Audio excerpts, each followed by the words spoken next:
Hello guys, welcome to study master. मैं हूं आपका फ्रेंड जीएस राय। आज से हम हमारी एक नई सीरीज शुरू करने जा रहे हैं जिसके अंदर मैं आपको इंपॉर्टेंट जीके और जीएस के क्वेश्चंस करवाऊंगा। डेली यहाँ पर हम लोग 25 क्वेश्चंस करेंगे और क्वेश्चंस को देखने के बाद आप लोग नीचे कमेंट जरूर करना कि आप लोगों को कितने क्वेश्चंस इसमें से आते थे। तभी हमें पता चल पाएगा कि कौन रेगुलर वीडियो देख रहा है, क्या आपकी परफॉर्मेंस में इंक्रीमेंट हो रहा है, क्या चेंजेस हो रहे हैं। तो वो सारी चीजें हम ध्यान में रखेंगे। और ये जो क्वेश्चन सीरीज है ये आपके जितने भी नीचे एग्जाम यहाँ पर लिस्ट किए गए हैं देख लेना है यहाँ पर आपको। चाहे वो यूपी पीसीएस का एग्जाम हो, चाहे वो हरियाणा सिविल सर्विसेज का एग्जाम हो, चाहे वो बीपीएससी का एग्जाम हो, चाहे वो जेपीएससी का एग्जाम हो, चाहे वो पीपीएससी का एग्जाम हो, या फिर कोई किसी भी स्टेट का पुलिस एग्जाम हो। क्योंकि आप लोग जानते हैं हर एक एग्जाम में जीएस का काफी क्वेश्चन पूछा जाता है, तो जीएस के जितने भी इंपॉर्टेंट क्वेश्चन बनते हैं डेली हम यहाँ पर डिस्कस करेंगे और ये वीडियो आपको डेली मिलेगी।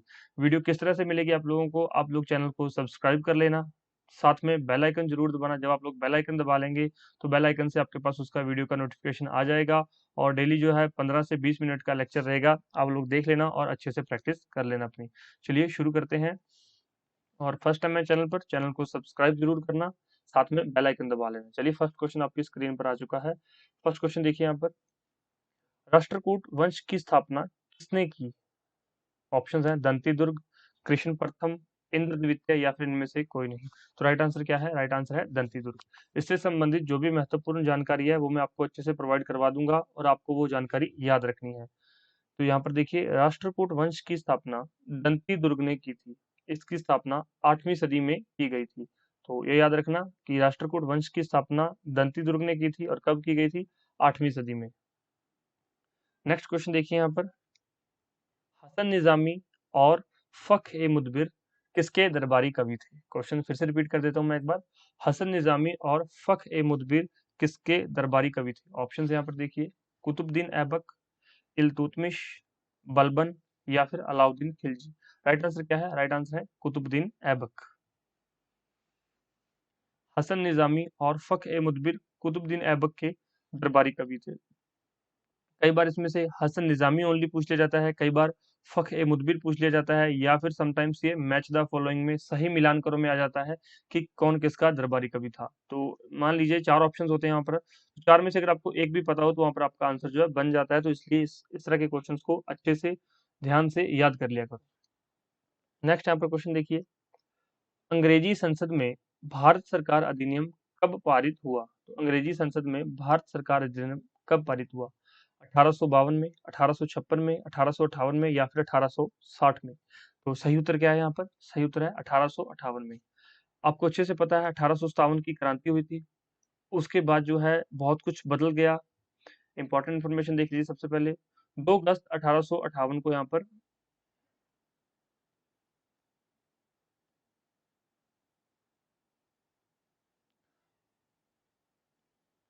2 अगस्त 1858 को संसद ने भारत सरकार अधिनियम पारित किया था, जिसमें भारत पर ब्रिटिश सत्ता को कंपनी से ताज में स्थानांतरित कर दिया गया। तो आपको अच्छे से पता है 1857 की क्रांति से पहले क्या हुआ करता था? जो कंपनी का रूल होता था भारत के अंदर, कंपनी रूल करती थी। और 1857 की क्रांति के बाद 1858 से जो है ताज का सीधा रूल हो गया। भारत का पूरा कंट्रोल किसके हाथ में चला गया? ब्रिटिश क्राउन के हाथों में।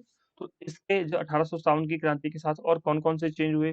तो जो पहले गवर्नर जनरल का पद हुआ करता था वो किस में चेंज हो गया? वॉइस राय के पद में। तो पहले क्या हुआ था, होता था गवर्नर जनरल, बाद में क्या होने लग गया? वॉइस राय। वॉइस राय जो है भारत ताज का प्रतिनिधि हुआ करता था भारत के अंदर। और इसमें से और एक इंपॉर्टेंट क्वेश्चन बन जाता है, वो कौन सा क्वेश्चन बनता है कि आखिरी गवर्नर जनरल कौन थे? लास्ट गवर्नर जनरल, तो क्या नाम रहेगा उनका? Lord Canning. ध्यान रखना ये एक बहुत बार क्वेश्चन पूछा गया है। Lord Canning. इनका टाइम पीरियड क्या था? 1856 से लेकर 1862 तक, 1862। और फर्स्ट वॉइसराय अगर पूछ ले कोई आपसे, फर्स्ट वॉइसराय कौन थे? तो ये भी लॉर्ड कैनिंग थे। तो ये इंपॉर्टेंट क्वेश्चन है। 2 अगस्त 1858 को जो ये अधिनियम पारित किया गया था, तो इंपॉर्टेंट क्वेश्चन है, याद रखना। और ये बाइलिंगुअल सीरीज है, यहाँ पर एक साइड क्वेश्चन इंग्लिश में रहता है और एक साइड हिंदी में रहता है। मैं यहाँ पर हिंदी में पढ़ा रहा हूँ, आप लोग अगर इंग्लिश मीडियम स्टूडेंट हैं तो इंग्लिश के अंदर कुछ क्वेश्चन यहाँ पर रीड आउट कर सकते हैं। भारतीय संविधान के किस अनुच्छेद के तहत लोकसभा में अनुसूचित जातियों और जनजातियों के लिए आरक्षण दिया गया है? क्वेश्चन मैं फिर से रिपीट कर देता हूँ। भारतीय संविधान के किस अनुच्छेद के तहत लोकसभा में अनुसूचित जातियों और जनजातियों के लिए आरक्षण दिया गया है? तो अनुच्छेद 330, 332, 222 या 345। तो राइट आंसर यहाँ पर क्या रहेगा? राइट आंसर है 330। तो 330 से संबंधित क्या है कि लोकसभा में अनुसूचित जातियों और जनजातियों के लिए आरक्षण दिया गया है। चलिए ये तो ठीक है। अब जो ये बाकी बच गए आर्टिकल्स, ये किस चीज से संबंधित है? तो देखिए, जिस तरह से ये 330 है, ये लोकसभा के लिए है। लोकसभा में एससी एसटी को रिजर्वेशन दी गई है। उसी तरह से 332 जो है, ये स्टेट लेजिस्लेटिव असेंबलीज के अंदर एससी एसटी को रिजर्वेशन का प्रावधान देती है। स्टेट लेजिस्लेटिव असेंबली मतलब ध्यान रखना कि स्टेट लेजिस्लेटिव असेंबली में एससी एसटी को रिजर्वेशन 332 से और लोकसभा में 330 से। नेक्स्ट है आर्टिकल 222। ये क्या होता है? ट्रांसफर ऑफ जजेस from one high court to another. तो ये हाई कोर्ट के जजेस से संबंधित है, उनके ट्रांसफर से संबंधित है।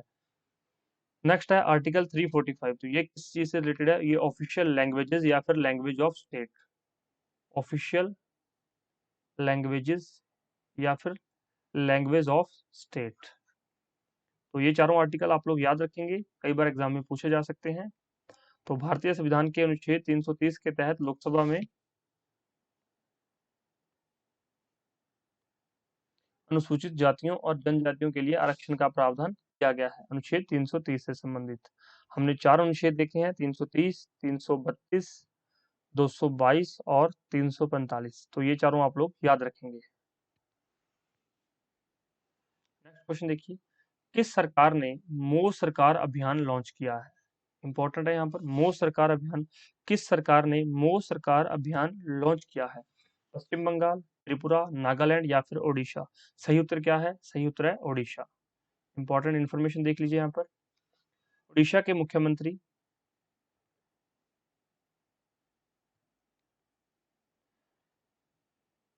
ओडिशा के मुख्यमंत्री नवीन पटनायक ने गांधी जयंती के अवसर पर मोदी सरकार अभियान लॉन्च किया है। इस अभियान के तहत लोगों को उत्तम सरकारी सेवा दी जाएगी। इस अभियान के तहत सरकारी दफ्तरों में काम करवाने के लिए आने वाले लोगों से फीडबैक लिया जाएगा और फीडबैक के आधार पर सरकारी कर्मचारियों को रैंकिंग देने का प्रावधान यहाँ पर किया गया है। तो एक तरह से ये गवर्नमेंट सर्विसेज को बेहतर बनाने के लिए ये स्कीम को लॉन्च किया गया है। नेक्स्ट देखते हैं यहाँ पर, प्रतिवर्ष हाथी महोत्सव कहाँ मनाया जाता है? ऑप्शन हैं जयपुर, श्री गंगानगर, जोधपुर या फिर अजमेर। सही उत्तर क्या है? जयपुर। जयपुर के अंदर हर वर्ष यहाँ पर जो है हाथी महोत्सव मनाया जाता है। और देख लीजिए यहाँ पर, हाथी महोत्सव प्रतिवर्ष जयपुर में मनाया जाता है। इसमें हाथियों को सजाकर महोत्सव में लाया जाता है। अब एक और क्वेश्चन यहाँ से बन सकता है कि हाथी महोत्सव मनाया कब जाता है? जयपुर में मनाया जाता है, ये तो आप सबको पता चल गया। लेकिन कब मनाया जाता है? तो होली के दिन। जिस दिन होली होती है उसी दिन यहाँ पर जयपुर में हाथी महोत्सव मनाया जाता है। तो ये आप ध्यान रखना, ये राजस्थान के एग्जाम्स में डायरेक्ट क्वेश्चन पूछा जा सकता है। नेक्स्ट क्वेश्चन देखिए, मेदम मेफाई मेदम मेफाई किस प्रदेश का त्योहार है? मेदम मेफाई किस प्रदेश का त्योहार है? असम, मेघालय, मणिपुर या फिर केरल? राइट आंसर क्या है? असम। मेदम मेफाई असम का त्योहार है। मेदम मेफाई असम का त्योहार है। और ये ताई अहोम जनजाति है, यहाँ पर ताई अहोम जनजाति का त्योहार है। तो कई बार मैच द फॉलोइंग में आ जाता है, एक साइड लिखा जाता है मे दम मेफाई और सामने उस आपसे पूछ सकता है कि ये किस जनजाति का त्योहार है। तो याद रखना ताई अहोम। ताई अहोम जनजाति कहाँ से है? सीधा भी क्वेश्चन आ सकता है कि ताई अहोम जनजाति का संबंध किस स्टेट से है। तो आपको पता होना चाहिए कि इसका संबंध असम स्टेट से है। तो क्वेश्चन किसी भी तरह से आ सकता है। ताई अहोम अपने पूर्वजों के लिए प्रसाद चढ़ाते हैं और पारंपरिक तरीके से भगवान को बलिदान देते हैं। यहाँ से दो क्वेश्चन बन सकते हैं। पहला, इससे संबंधित मे दम मे फाई त्योहार किससे संबंधित है? दूसरा, ताई अहोम जनजाति किस राज्य से संबंधित है? तो ध्यान रखना इन चीजों का।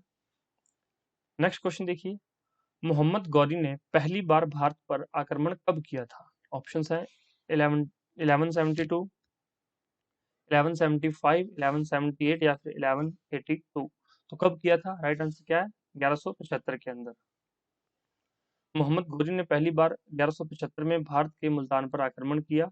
उस समय वहां के करमास जाति के मुस्लिम शासकों को का राज था। उस टाइम वहां पर रूलर कौन थे? मुस्लिम शासक थे कर्माश जनजाति के। तो 1175 में पहली बार मोहम्मद गौरी ने भारत पर आक्रमण किया था, मुल्तान पर आक्रमण किया था। नेक्स्ट क्वेश्चन देखिए यहाँ पर, कृष्ण प्रथम जो कि राष्ट्रकूट वंश का राजा था। पहली तो इन्फॉर्मेशन आपके लिए कि अगर आपसे कोई पूछ ले कि कृष्णा प्रथम किस वंश के राजा थे, तो राष्ट्रकूट वंश के राजा थे।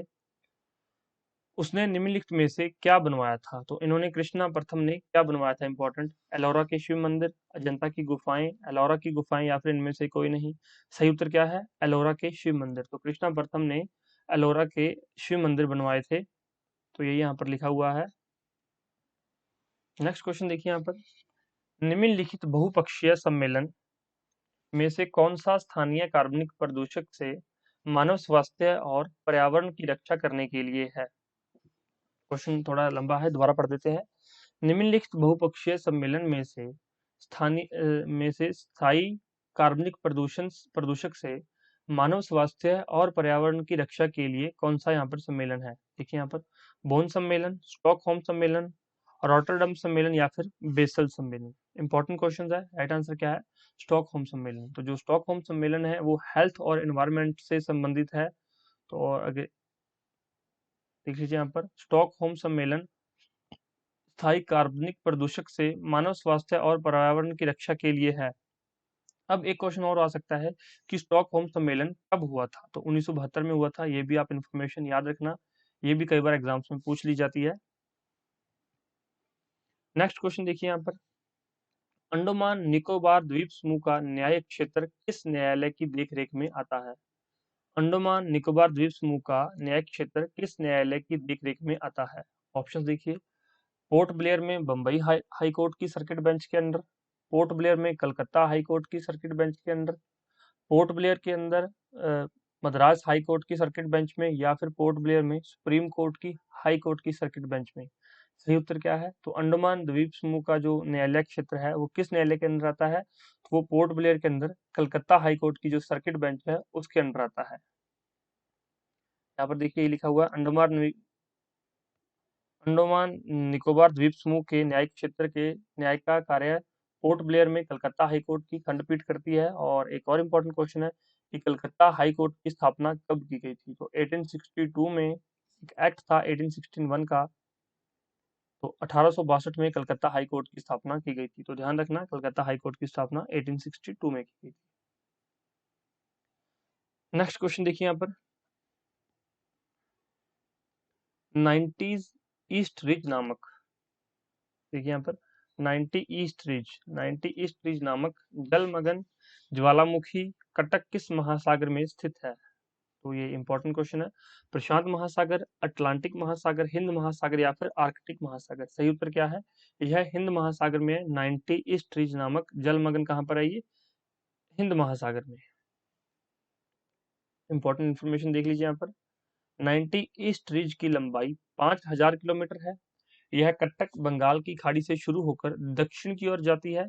इसकी औसत चौड़ाई लगभग 200 किलोमीटर है। तो ये ध्यान रखना है इस बात का। वैसे इतना डीप में क्वेश्चन पूछा नहीं जाता, लेकिन पूछ ले तो फिर आपको पता होना चाहिए। नेक्स्ट देखिए क्वेश्चन, अफगानिस्तान का हेलमंद प्रांत अफगानिस्तान का हेलमंद प्रांत किसकी खेती के लिए प्रसिद्ध है? तो सबसे पहले तो हेलमंद प्रांत कहाँ पर है? कई बार तो ये डायरेक्ट क्वेश्चन पूछा गया कि हेलमंद किस देश में है, तो ये अफगानिस्तान के अंदर है। तो अफगानिस्तान का हेलमंद प्रांत किसकी खेती के लिए प्रसिद्ध है? तंबाकू, अफीम, गेहूं या फिर कपास। तो जो अफगानिस्तान का हेलमंद प्रांत है ये अफीम की खेती के लिए, और विश्व की सबसे ज्यादा अफीम का उत्पादन अफगानिस्तान के अंदर होता है। देख लीजिए यहाँ पर, हेलमंद अफगानिस्तान के दक्षिण में स्थित है, साउथ में है ये अफगानिस्तान के। क्षेत्रफल के आधार पर यह अफगानिस्तान का सबसे बड़ा प्रांत है। हेलमंद प्रांत का कुल क्षेत्रफल 58,584 वर्ग किलोमीटर है। यह विश्व का सबसे बड़ा अफीम उत्पादक है। तो कई बार डायरेक्ट क्वेश्चन यहाँ से भी पूछ लिया जाता है कि विश्व का सबसे बड़ा अफीम उत्पादक क्षेत्र कौन सा है? तो हेलमंद प्रांत। विश्व का कुल उत्पादन की 75% अफीम हेलमंद में उत्पादित की जाती है। तो चाहे वो देश पूछे या फिर वो प्रांत पूछे, तो दोनों आप ध्यान रखना। नेक्स्ट क्वेश्चन देखिए यहाँ पर, नोह कलियाई झरना किस प्रदेश में है? नोह कलियाई झरना किस प्रदेश में है? केरल, असम, मणिपुर या फिर मेघालय। सही उत्तर क्या है? तो नोक कलियाई झरना जो है मेघालय के अंदर है। राइट आंसर है डी। नोक कलियाई झरना मेघालय के चेरापूंजी में स्थित है। यह 1115 फीट मतलब 340 मीटर ऊंचा है और इसकी चौड़ाई 75 फीट है। तो ऊंचाई कई बार पूछ ली जाती है, ध्यान रखना। नोक कलियाई झरना नाम भी याद रखना। मैच द फॉलोइंग में भी आ जाता है कि नोक कलियाई झरना किस स्टेट में है, तो मेघालय के अंदर है। निम्नलिखित में से किस बायोम में पेड़ नहीं है? निम्नलिखित में से किस बायोम में पेड़ नहीं होते? टैगा, टुंड्रा, चप्रल या फिर सवाना। देखिए यहाँ पर जो टुंड्रा के अंदर पेड़ नहीं होते हैं, इसका क्या कारण है? वहां पर जो बहुत शीतलहर चलती है, वहां पर बहुत ठंड होती है, इस कारण से वहां पर जो है पेड़ नहीं होते। यह टुंड्रा क्षेत्र उत्तरी ध्रुव के समीप है। यहाँ पर जो जलवायु अत्यधिक शीत होती है, इसके कारण वहां पर वनस्पति ज्यादा मात्रा में उपलब्ध नहीं होती। कुछ गिनी चुनी चीजें ही होती हैं जो ठंड के अंदर हो सकती हैं। नेक्स्ट देखिए यहाँ पर, चर्म रोग के उपचार में प्रयोग किया जाने वाला रेडियो आइसोटोप कौन सा है? तो जो चमड़ी का रोग होता है, स्किन डाइजीजेस है यहाँ पर, उसके लिए यूज किया जाने वाला रेडियो आइसोटोप। ऑप्शन देखिए, रेडियो सीसा, रेडियो कोबाल्ट, रेडियो फॉस्फोरस या फिर रेडियो आयोडीन। तो यहाँ पर जो स्किन डिजीज के लिए रेडियो फॉस्फोरस यूज होता है। इंपॉर्टेंट क्वेश्चन है ये साइंस का। तो चमड़ी के रोगों के लिए कौन सा आइसोटोप यूज होता है? Radio phosphorus. क्या नाम है उसका? आर्सेनिक 76, जो कि रेडियो एक्टिव आइसोटोप है। किस चीज का? रेडियो फॉस्फोरस का। वो जो यहाँ पर स्किन की डिजीजेस के लिए, चमड़ी के रोगों के लिए यूज होता है। तो ये भी नाम याद रख सकते हैं, आर्सेनिक 76। नेक्स्ट क्वेश्चन देखिए यहाँ पर, बहुत अधिक ऊंचाई पर मनुष्य की लाल रुधिर कणिकाएं, बहुत अधिक ऊंचाई पर मनुष्य की लाल रुधिर कणिकाएं क्या होता है? बढ़ जाती हैं, का आकार बढ़ जाता है, कि संख्या बढ़ जाती है, आकार छोटा हो जाता है, या फिर संख्या घट जाती है। जैसे जैसे आप लोग ऊंचाई की तरफ जाते हैं, उस वक्त आप हर की जो आरबीसीज हैं, रेड ब्लड सेल्स हैं, उनमें क्या होता है? उनकी संख्या में बढ़ोतरी हो जाती है, वो बढ़ जाती है। ये ध्यान रखना। जब आप ऊंचाई की तरफ जाते हैं, मनुष्य ऊंचाई की तरफ जाता है, तो रेड ब्लड सेल्स के नंबर्स बढ़ जाता है, उनकी संख्या बढ़ जाती है। तो ये चीज यहाँ पर लिखी हुई है, आप लोग पढ़ सकते हैं। नेक्स्ट क्वेश्चन देखिए, आधुनिक मनुष्य के हाल का पूर्वज कौन है? आधुनिक मनुष्य के हाल का पूर्वज कौन है? जावा मानव, क्रो मैग्नोन मानव, नियंडरथल मानव या फिर पेकिंग मानव। राइट आंसर क्या है? क्रो मैग्नन मानव। देखिए यहाँ पर इंपॉर्टेंट इंफॉर्मेशन, आधुनिक मानव होमोसेपियंस का प्रथम उदाहरण क्रो मैग्नोन मानव में प्राप्त होता है। आधुनिक मानव अफ्रीका में 2 लाख साल पहले सबके पूर्वज अफ्रीकी थे। तो ये आधुनिक मानव जो अफ्रीका के अंदर 2 साल पहले आए थे, पाए गए थे वहां पर, तो सबसे पहले जो है अफ्रीका के अंदर ये जो आधुनिक मानव की खोज की गई थी। तो ध्यान रखना है इस क्वेश्चन का। नेक्स्ट देखिए यहाँ पर, वर्तमान मानव जाति में कृषि और सभ्यता का प्रारंभ संभवत हुआ। तो एग्रीकल्चर और सिविलाइजेशन कहाँ से स्टार्ट हुई? अफ्रीका के नाइल नदी के तट से, कैस्पियन और भूमध्य सागरों के निकट, चीन में, या फिर इन सभी क्षेत्रों में। सही उत्तर क्या है? इन सभी क्षेत्रों में। आप देख सकते हैं जहां जहां पर मानव रहते थे, जहां जहां पर मानव जाति पाई गई है, अवशेष पाए गए, तो वहां पर कृषि भी थी और उनकी सभ्यता भी पाई गई। तो ये सभी जगह पर हमें ये चीजें पाई गई हैं। इसके अलावा आप लोग इन्फॉर्मेशन देख सकते हैं।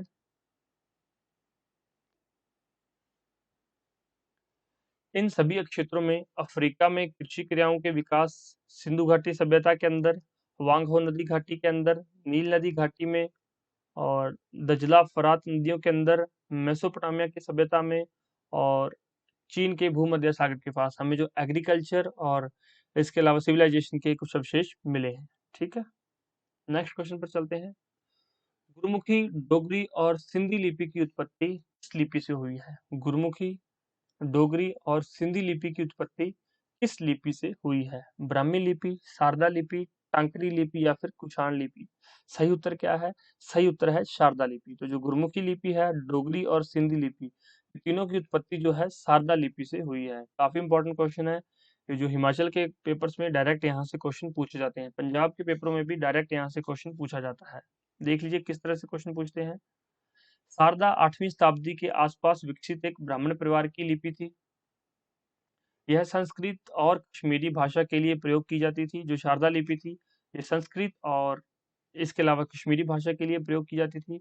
उसके बाद इस लिपि का प्रयोग करके गुरु अंगद देव द्वारा गुरुमुखी लिपि का यहाँ पर जो है गुरुमुखी लिपि को विकसित किया गया शारदा लिपि के द्वारा, और उसके बाद यह कश्मीरी पंडितों के द्वारा प्रयोग में लाई जाने लगी। उसके बाद है तकरारी या टंकारी। ये पारदा लिपियां हैं जो कि कुकरी लिपि के माता पिता, कुलुई लिपि जो हिमाचल प्रदेश के कुल्लू में यूज होती है, चमेली स्क्रिप्ट जो चंबा हिमाचल में यूज होती है, और सिंधी जो कि पंजाब के बनिया यूज करते हैं। तो ये जो कई बार स्टेट के एग्जाम्स में ये पूछा जाता है, कुल्लुई लिपि किस जगह पर यूज होती है या किस डिस्ट्रिक्ट में यूज होती है, चमेली लिपि कहाँ पर यूज होती है, चमेली स्क्रिप्ट। तो ऐसे क्वेश्चंस बन जाते हैं, तो ध्यान रखना इन क्वेश्चंस का। और इम्पोर्टेंट क्वेश्चन है ये कि गुरुमुखी, डोगरी और सिंधी लिपि की उत्पत्ति किस लिपि से हुई थी? शारदा लिपि से। शारदा लिपि एक ब्राह्मण परिवार के द्वारा विकसित की गई लिपि थी। ध्यान रखना, याद रहेगा ये क्वेश्चन। नेक्स्ट देखते हैं यहाँ पर, केरल में सबरीमाला के लिए समर्पित एक प्रसिद्ध जगह है। तो केरल के अंदर सबरीमाला मंदिर है, वहां पर एक प्रसिद्ध जगह है, तो उसका नाम क्या है? देखिए यहाँ पर, अयन्नार, अयप्पन, मुथप्पन या फिर कोटलिंगेश्वर। सही उत्तर क्या है? अयप्पन। अयप्पन एक जगह है वहां पर। सबरीमाला केरल के परियार टाइगर अभयारण्य में स्थित एक प्रसिद्ध हिंदू मंदिर है। तो सबरीमाला के बारे में पहले याद रखें, ये बहुत ज्यादा मुद्दा न्यूज में भी रहा था रिसेंट। सबरीमाला केरल के परियार टाइगर अभयारण्य में स्थित एक प्रसिद्ध हिंदू मंदिर है। यहाँ विश्व का सबसे बड़ा वार्षिक तीर्थ यात्रा होती है, जिसमें प्रतिवर्ष लगभग 2 करोड़ लोग श्रद्धालु सम्मिलित होते हैं। ध्यान रहेगा आपको, अयप्पन। कहाँ पर है? केरल के सबरीमाला मंदिर में। नेक्स्ट क्वेश्चन देखिए, राजस्थान में अन्नपूर्ण दूध योजना कब शुरू की गई? राजस्थान में अन्नपूर्ण दूध योजना कब शुरू की गई? 26 जनवरी 2018, 30 अप्रैल 2018, 2 जुलाई 2018 या फिर 15 अगस्त 2018? सही उत्तर क्या है? 2 जुलाई 2018 को। ऐसे क्वेश्चन या तो डायरेक्ट ये जो योजना से रिलेटेड, गवर्नमेंट स्कीम से रिलेटेड होते हैं, या तो इसके संबंधित पूछ लिए जाते हैं, या फिर इंडियन इकोनॉमी में ये क्वेश्चन पूछ लिए जाते हैं। तो ऐसा नहीं है कि ये पुरानी स्कीम है तो इसलिए पूछी नहीं जाएगी, पूछी जा सकती है। जो इंपॉर्टेंट है वो पूछी जा सकती है। सही उत्तर क्या है? 2 जुलाई 2018। वहां पर 2018 लिखा होगा, ध्यान रखना। इंपॉर्टेंट इन्फॉर्मेशन देख लीजिए, राजस्थान में अन्नपूर्ण दूध योजना 2 जुलाई 2018 में शुरू की गई थी। इस योजना के तहत कक्षा 1 से लेकर कक्षा 5 तक के बच्चों को 150 ml मतलब 150 मिलीलीटर दूध, और 6 से 8 तक के बच्चों को, कक्षा 6वीं से 8वीं तक के बच्चों को 200 ml 200 मिलीलीटर दूध दिया जाएगा, और ये वीक में 3 दिन ही दिया जाएगा। तो अगर यूपीएससी लेवल का क्वेश्चन बनाया जाए या फिर यूपी पीसीएस लेवल का, तो ये भी पूछा, ये दे सकते हैं कि ये जो गवर्नमेंट स्कीम है अन्नपूर्ण दूध योजना, ये 2018 में राजस्थान से शुरू की गई थी। ये पहला पॉइंट बना देंगे। दूसरा पॉइंट, कक्षा पहली से 5वीं तक 150 ml और छठी से 8वीं तक 300 ml दूध दिया जाएगा। और जो तीसरा पॉइंट है वो दिया जाएगा कि इसमें वीक में 7 दिन दूध दिया जाएगा। तो यहाँ पर सप्ताह में सिर्फ 3 दिन का प्रावधान है, और पहली से 5वीं तक 150 ml और छठी से 8वीं तक 200 ml। तो इस तरह से क्वेश्चन जो है यूपीएससी या यूपी पीसीएस या फिर जो जितने भी स्टेट सिविल सर्विसेज के एग्जाम है उनमें इस तरह से क्वेश्चन फॉर्म हो जाते हैं। हालांकि क्वेश्चन सिंपल होते हैं, फिर भी वहां पर आपको लगता है कि पता नहीं ये क्वेश्चन कैसे आ गया। तो ध्यान रखना, मैं आपको सभी चीजों के लिए अच्छे से प्रिपेयर करवाऊंगा, तो डेली वीडियो को देखा कीजिए। नेक्स्ट क्वेश्चन देखिए, एस विजयलक्ष्मी किस खेल से संबंधित है? एस विजयलक्ष्मी किस खेल से संबंधित है? बैडमिंटन, टेबल टेनिस, चेस या फिर हॉकी? सही उत्तर क्या है? चेस से संबंधित है एस विजयलक्ष्मी। एस विजयलक्ष्मी भारत की स्टार शतरंज खिलाड़ी हैं। वो शतरंज में भारत की प्रथम महिला ग्रैंड मास्टर रही हैं। तो भारत में प्रथम महिला ग्रैंड मास्टर कौन है? एस विजयलक्ष्मी। नेक्स्ट देखिए क्वेश्चन, नोबेल पुरस्कार विजेता रविंद्रनाथ टैगोर का जन्म दिवस किस तारीख को मनाया जाता है? ऐसे क्वेश्चन क्यों पूछे जाते हैं? देखिए, बुक्स सभी बच्चे पढ़ के जाते हैं, बहुत सारे स्टूडेंट्स बुक्स को रट रट के जाते हैं। क्वेश्चन बुक में ना आकर कुछ जनरल चीजों से पूछ लिया जाता है, इसको जनरल अवेयरनेस कहते हैं। अब ये न्यूज़पेपर के अंदर आया होगा, उनसे रिलेटेड कोई आर्टिकल आया होगा, या फिर उस समय इनसे संबंधित कोई लेख लिखा गया होगा, तो वो हो सकता है। तो इसलिए क्वेश्चन आया है, तो आपको पता होना चाहिए कि इस तरह का क्वेश्चन भी फॉर्म हो जाता है। नोबेल पुरस्कार विजेता रविंद्रनाथ टैगोर का जन्म दिवस किस तारीख को मनाया जाता है? 6 मई, 7 मई, 8 मई या फिर 9 मई? सही उत्तर क्या है? 9 मई को उनका जन्म दिवस मनाया जाता है, रविंद्रनाथ टैगोर। इंपॉर्टेंट इन्फॉर्मेशन देख लीजिए। एशिया के पहले नोबेल पुरस्कार विजेता हैं रविंद्रनाथ टैगोर। आप सभी को पता होगा इस चीज के बारे में। और उनको जो है कब नोबेल पुरस्कार मिला था, तो 1913 में उनको नोबेल पुरस्कार दिया गया था। किस चीज के लिए दिया गया था, तो उनकी जो गीतांजलि है, एक गीतांजलि के लिए इनको जो है नोबेल पुरस्कार दिया गया था। गीतांजलि के अंदर क्या है, तो इसके अंदर गीतों का संग्रह किया गया है, तो इसलिए इनको नोबेल पुरस्कार दिया गया था। ये एशिया के पहले व्यक्ति हैं जिनको नोबेल पुरस्कार मिला था। इनका जन्म दिवस 9 मई को मनाया जाता है। रविंद्रनाथ जयंती को लोकप्रिय रूप से पोचेशी बोईशख कहा जाता है। तो पोचेशी बोईशख ये पश्चिम बंगाल और बांग्लादेश में प्रसिद्ध है। पोचेशी बोईशख, अगर पूछ ले कोई पोचेशी और बोईशख किससे संबंधित है, तो पश्चिम बंगाल से है। और पूरे पश्चिम बंगाल और बांग्लादेश में औपचारिक रूप से और जश्न मनाया जाता है। उन्होंने 2223 से अधिक गीतों की रचना की थी। उनके गीतों को रविंद्र गीत भी कहा जाता है। तो इनसे संबंधित जो महत्वपूर्ण जानकारी है वो आप लोग कहीं पे नोट कर लीजिए। नेक्स्ट जो है हमारा क्वेश्चन इंपॉर्टेंट, विश्व थिएटर दिवस कब मनाया जाता है? विश्व थिएटर दिवस कब मनाया जाता है? ऑप्शन देखिए, 25 मार्च, 26 मार्च, 27 मार्च या फिर 28 मार्च। सही उत्तर क्या है? 27 मार्च। सी। तो 27 मार्च को विश्व थिएटर दिवस मनाया जाता है।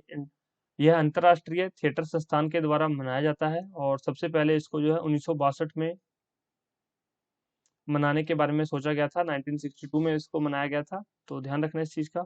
इसका उद्देश्य थिएटर कला का संपूर्ण विश्व में प्रचार करना है। ध्यान रहेगा, 27 मार्च विश्व थिएटर दिवस। ओके, तो ये थे हमारे कुछ 25 इंपॉर्टेंट क्वेश्चंस। आप लोग अपना स्कोर नीचे कमेंट जरूर कीजिए कि आपको 25 में से कितने क्वेश्चन आते थे। 10 क्वेश्चन आते थे, 15 आते थे, 25 के 25 क्वेश्चन आते थे, 2 आते थे, 1 आता था। कोई प्रॉब्लम नहीं है बच्चों, जितने भी क्वेश्चन आते थे अपना जो है कमेंट जरूर करना, उससे हमें पता चल जाएगा कि आपको कितनी तैयारी है और आगे आपके लिए ये वीडियो कितनी यूजफुल होने वाली है।